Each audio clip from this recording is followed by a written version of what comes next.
大家好，我係 Phyton DIY 嘅 Blocker。咁呢度見到咧就係呢一部就係 Moto X Play， 咁而呢一部咧就係 Moto X 2代。咁我哋想睇睇咧就係 Moto X Play 嗰個 performance。咁當然同佢嘅兄弟班 Moto X 2代去做比較啦。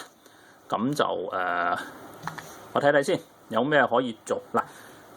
喺 Moto X Play 嚟講咧，我見到網上好多人都問啦，究竟佢有冇中文界面啊？咁講俾你聽係有嘅，佢唔淨止係中文，仲有好多國文字添。咁啊，呢個中文界面最簡單，咁就唔使擔心係嘅中文界面嘅問題。咁另外咧就我哋睇睇佢硬件，我上次睇過啦，咁今次睇睇佢個 performance。咁喺佢嚟講咧，就最簡單，用啲測試程式去做。咁我哋睇睇一個好常用嘅一個測試程式。咁我睇睇個 result 先。喺 Moto X Play 嚟講咧，我已經做過測試㗎啦，所以我淨係睇翻佢嗰個result 就得啦。咁其實得分喺整體得分咧就唔係好高嚟嘅，係33135。咁如果睇睇二代會點咧？因為個 CPU 唔同啊，好多嘢都唔同啦。咁佢嗰個得分應該個表現又唔一樣嘅。咁我睇睇，又係同一個測試軟件去做。我睇翻 history 即係做過啦。嗱，佢個分數高好多啊，45206。咁但係咧，佢個係32 bit 機，佢都係喺呢度嚟講都係32 bit 去做測試。咁但係其實呢個係64 bit 嘅機嚟嘅Moto X Play。咁究竟呢個可唔可以準成咧？好難講。咁但係你睇下咧，佢嗰個最主要失分喺邊度咧？如果拍埋一比咧，兩個拍埋一比咧，就個 CPU 個CPU 嗰度咧，佢有失分啦，係6000幾、3000幾。咁如果再落去最主要失分嘅地方咧，你會發覺咧，原來就係嗰個呢個 3D 繪圖。佢就失分好多啦，蝕咗1半分。咁喺整個其他嘅功能都好類似，係個上面嘅 CPU 多功啦，同埋嗰個3D 影像咧，依方面咧就失分得多，引致呢個測試咧就差咗好多。咁佢既然佢講得佢話係用32 bit 嚟試嘅，咁我哋嘗試用第二個程式去做呢一個咁嘅實驗。咁我哋可以試下呢一個，我翻晒出去先。呢個就係玩嗰個 CPU 測試啦，咁一齊做一做。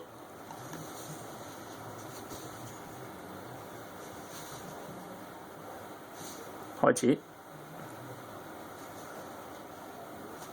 咁佢喺背後咧就會係做一個詳細嘅測試。咁而家咧，你睇。如果呢度睇得清楚啲咧，呢一個咧就已經去到30幾%，而佢先至去到25%。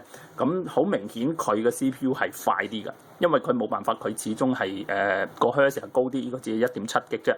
咁要啲時間，咁就我哋睇埋落去。呢度已經去到一半啦，呢個40幾%。X 2代係快啲。Moto X Play 始終係佢個 CPU 個速度係差啲嘅，呢個去到80% 啦，呢個都係40幾喎，一半都唔到。咁喺100個 test 裏邊，佢都話去到95啦，呢個真係唔對唔對。佢去到啦，已經得咗分。Single core 咧就係959，而 multi core 咧就係2977。咁呢邊咧，佢先至去到60幾%，咁個 clock 係慢啲嘅。咁佢嗰個反應，其實我喺測試之中咧，佢喺影相嗰陣時個處理嘅速度都係慢啲嘅，對焦都係慢咗啲。我相信同呢個 processor 有關啦。咁等埋佢嗰個測試報告 ，U 都係801係快啲。哦，呢邊都做完啦。嗱，咁拍埋一睇咧，single core 係差嘅，但係嗰個 multi core 咧其實唔係差喎，因為係佢用8 core 用嗰個8核心嘅。所以佢其他嘅數據咧喺 multi core 咧都唔算差嘅。咁但係喺 single core 咧佢就真係爭啲啦。咁呢個就係嗰個CPU 個測試。咁如果你話去到睇另外一個啦，咁頭先睇過嗰個 3D 咧，佢係做得差，咁我亦都試一個 GPU 嗰個測試，我試下兩個 GPU。咁就佢係一個咁樣嘅橫向。其實咧呢個 GPU 測試咧，佢就係用咗呢個一個遊戲嗰個樣去做嘅。咁啊，我哋再照行一次，咁就 run 啦。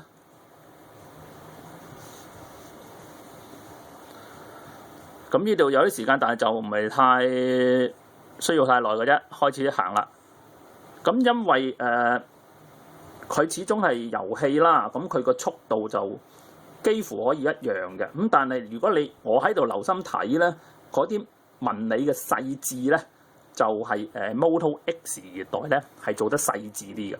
咁而呢個 Moto X Play 咧，佢係紋理係冇咁細緻嘅。咁啊，因為佢係要追求嘅速度，自然喺嗰個解像啊嗰啲就會爭少少啦。咁啊，但係玩遊戲應該冇乜問題，因為佢只要將個解像降低，佢個速度就可以補上。咁啊，應該兩個測試嗰個結果時間咧，應該係好類似嘅。咁啊，都差唔多做完啦，我哋睇埋落去。好，兩個都有 result 啦。嗱，咁我哋睇一睇個 Moto X Play 先。咁佢就話咧，得分咧就11209啦。咁就係其中一樣嘢咧，就係嗰個frame 啊，平均值咧就43個 frame per second。呢個係平均值。咁呢個係講嗰個畫面流暢度啦，好明顯。咁呢個係 play。咁就而呢一部咧 Moto X 二代咧，咁你睇到佢得分咧就係2257幾啦，同嗰個Moto X Play 爭好遠啦。Moto X Play 只係11209啫。咁但係呢個你留心去睇佢咧，佢講過啦，嗰個 frame 咧喺度，嗰個 frame 咧就成80 frame 嘅。咁所以佢嗰個做嗰個畫面處理咧係比 3D 畫面處理係比 Moto X Play 咧係強嘅。咁 Moto X Play 佢個作用最主要都唔係喺呢一方面啦，所以佢嘅得分就相當低。咁而 Moto X Play 佢既然好明顯啦，呢個係3D 畫面係差啲嘅，咁喺玩遊戲就會有蝕底咗少少啦。雖然佢大電池，但係佢嗰個遊戲就比較差啲啦。咁 Moto X Play 佢既然佢個主要係大電池啦，話明係 Play 啦，咁佢應該係喺一多媒體方面咧，應該係做得相當唔錯嘅。咁佢係播音樂啊、播 YouTube 啊，呢啲咁嘅 2D 畫面咧問題唔大。咁去到個 3D 畫面就差啲啦。咁啊，但係佢得意咧，佢同 Moto X 去比較咧，其中有一樣嘢比較特別嘅。原來喺 Apps 裏邊咧，揾翻先呢個有收音機嘅 X 二代用過都知道冇啦。咁即係佢係話佢喺 X Series 裏邊咧係有收音機。咁佢有得收音機，其實就好似 Moto G 喎。咁佢又比 Moto G 強，但又比 Moto X 弱。咁佢真係一個定位就比較特別。佢唯一咧就係大電池去處理呢件事。咁佢既然個 performance 唔係威得過 X 咁多，咁對佢價錢嚟講亦都係平好多嘅。咁除咗呢啲之外咧，佢仲有乜嘢嘅好處咧？咁其中一樣嘢就係個相機啦。咁啊相機咧就爭好遠啦。咁Moto X 二代咧，只不過係大概係最盡咧都係1300萬像啫，而佢可以去到2100萬像素嘅畫面嘅。咁我都影咗一啲相做比較。咁我睇下呢度可唔可以做到？呢度比較麻煩啲。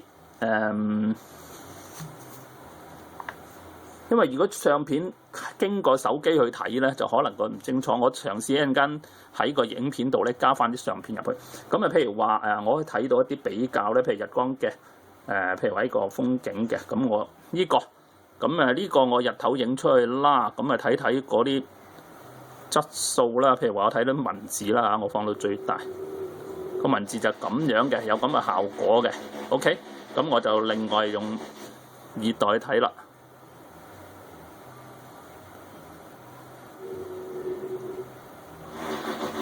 咁睇落咧，佢要佢會自己彈翻細添，因為嗰個解像度佢唔夠高嘛。咁就如果就咁用眼睇個紋理咧，Multi-Display 嘅紋理係清好多嘅。譬如話我唔睇呢一張，睇一啲譬如話一啲呢啲啦，呢啲嗱好明顯就玩佢嗰個大光圈啦，玩嗰個清澈度啦。咁啊睇下啲花嗰個層次解像，啲支架嗰啲嘢。咁啊喺呢度我亦都睇下攞唔攞翻，或者一張都有一張。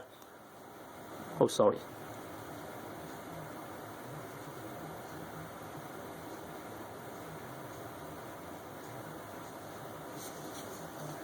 如果紋理比較咧，兩個睇咧，佢係X2代咧係比較解釋得冇咁清，始終佢1300萬像同2100萬像嗰個分別係好大啦。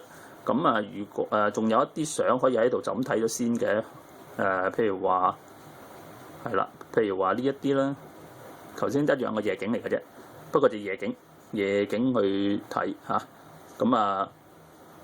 我依張相會擺入去嗰個YouTube 頻段裏邊嘅，咁啊再作比較。好啦，咁啊其實佢係爭好遠嘅，咁我亦都會喺個blog 度咧加翻一啲其他人做相片測試，因為佢會做得比我更加好，因為我就咁喺度睇咧就好難表達到出嚟。